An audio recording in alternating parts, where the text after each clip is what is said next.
Every time you see a headline about the Middle East, every missile, every protest, every war, there is an assumption baked into it that Muslims and Jews have always been enemies, that this hatred is ancient, inevitable, permanent. I want to challenge that assumption today, not politically, historically, because the verified record from Princeton University Press, from the Encyclopedia Britannica, from historians at Johns Hopkins and the University of Miami tells a story that almost nobody is telling right now. A story of 1400 years that looked very different from what we see today. A story of two peoples who built civilizations together, who saved each other, who grieved together, and who, under specific, identifiable historical conditions, were turned against each other. Understanding how that happened is, I think, one of the most important things we can do right now. I am Katyani, this is Keki Dekhi, and today we go back before the war. Before Islam, what the world looked like for Jews. To understand what changed, you first need to understand what Jews were living through before the rise of Islam. By the 7th century AD, Jews in Christian controlled Europe and the Visigoth controlled Iberian Peninsula were experiencing something historians describe as great social and legal insecurity. Under Visigoth rule, Jews faced forced conversions, severe legal discrimination, and periodic violence.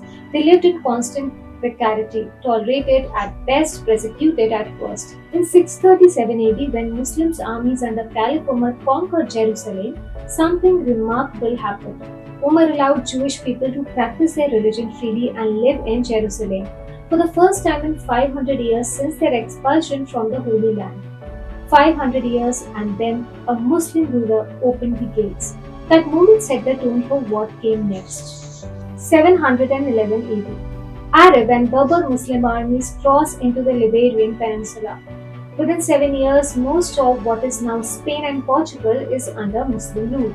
The region will be called Al-Andalus, and for the Jewish communities who had survived there under Visigoth persecution, many of them welcomed their Muslim rulers and saw the conquest as deliverance.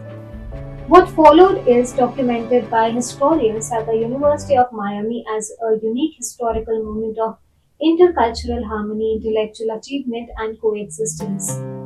Let me show you what that actually looked like. Under the Caliphate of Cordoba, particularly between 912 and 1031 AD, Jews experienced what historians call a golden age. They were not merely tolerated, they were integrated. Jewish scholars, physicians, poets, and philosophers held senior positions in Muslim government.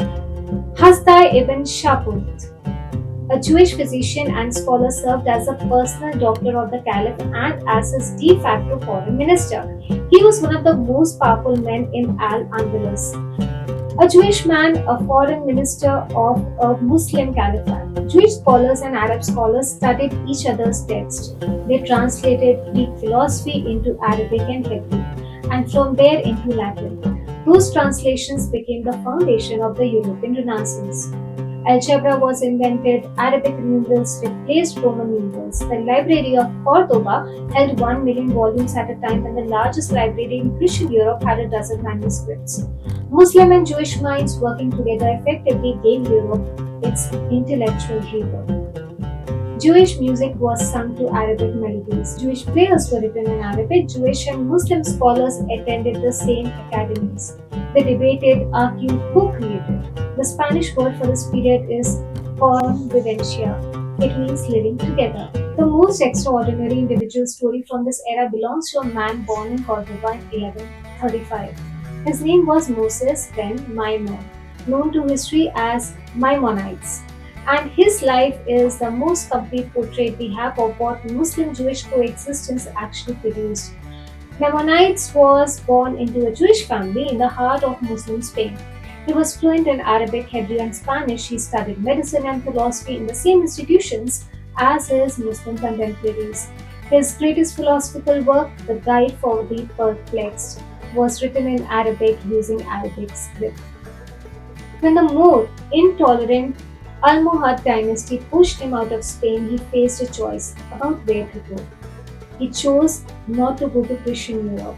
He chose Muslim North Africa, Morocco, where he studied medicine, and then he settled in Cairo, in Muslim Egypt, where he eventually became court physician to Saladin, one of the most celebrated rulers in Islamic history, a Jewish philosopher, personal doctor to Saladin, writing in Arabic, shaping both Islamic and Jewish thought simultaneously.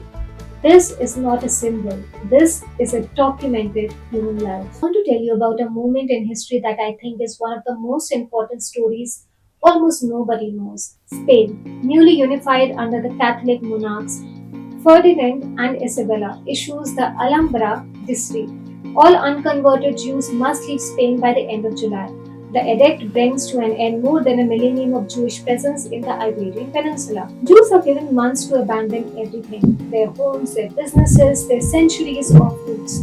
Those who refuse to leave face the Inquisition.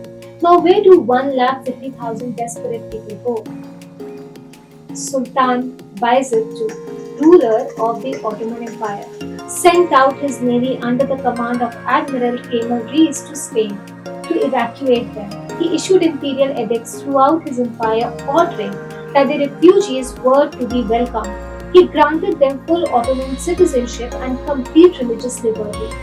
In his proclamation, the Sultan said it was his duty to take care of the descendants of the prophets Abraham and Jacob, to see that they had food to eat and to take them under his protection. Tens of thousands of Sephardic Jews settled in the city of Salonika, which came to be known as the Jerusalem of the Balkans. They kept their language Ladino, a medieval Spanish, for 500 years.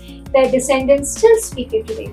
Hundreds of years later, in 1892, Jewish communities across the Ottoman Empire sent a formal letter of gratitude to the Sultan's successor, thanking the Ottoman state for the protection the Jewish people had received.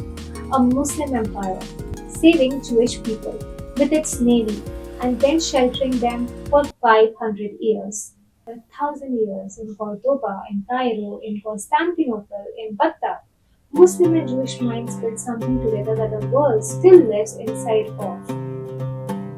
The mathematics you use, the medicine that treats you, the philosophy that shaped Western thought, the music that moved across cultures, all of it emerged from a period when two peoples choose to learn from each other rather than destroy each other. Now, this is not mythology, this is documented, verified, real. And if it was real once, the question is not whether it can be real again. The question is whether enough people on every side choose to remember that it was. Subscribe to KP Gateway, new perspective every day.